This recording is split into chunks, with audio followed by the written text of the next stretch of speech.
So where we are here, we're above the UK's deep underground science facility here at Boulby Mine. Boulby's a working potash mine here in the northeast.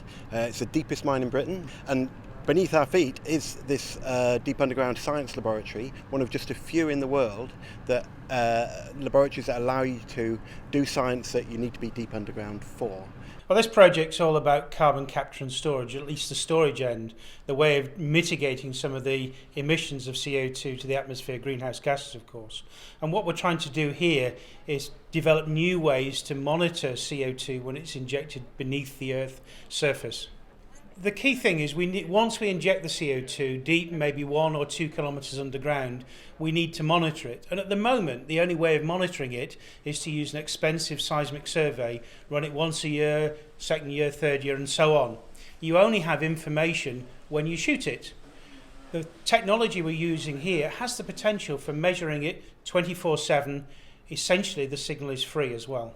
This technique of monitoring CO2 with Muon tomography is successful, it will radically reduce the cost of monitoring and therefore make the whole process of carbon storage, mitigation of climate change that much more possible.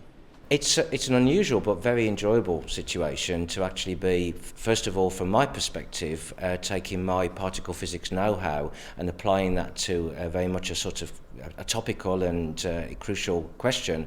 But it's a pleasure as well to be working with colleagues, for example, from the University of Durham in the Earth Sciences department, and colleagues also from Bath and, as you say, NASA, etc. So it's a great example of interdisciplinarity working at its best, and it's a great group of people to work with. Well, this is fascinating science, and my department has contributed to it, but here we're at the leading edge.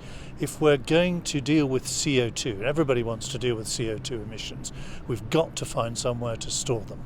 And this is all about finding a safe method of storing them in underground reservoirs, and we could to be sure of the integrity of those reservoirs. And today I've been down and I've seen scientists who are at the cutting edge of this, who are ahead of the rest of the world. Durham University in the lead, but contributions from oil companies that have been working in the North Sea, a range of other scientific expertise. And this is all about establishing ways of checking the integrity of the reservoir and being able to do so in a reasonably cost-effective way without drilling borehole after borehole. So we have here a mining operation combined with a very important piece of scientific research, a lab right underground. I think higher education's gone through a revolution in the last 20 years. There's much more understanding that there are technologies now that can be commercialised. But what's really important about this is Britain is leading the way in carbon capture and storage in terms of Europe. The Canadians are doing some work on it, the Americans are, and if we're to take gashouse emissions seriously, we have to find a way of storing it. And the answer may just lie in the science that's being done in the laboratory here.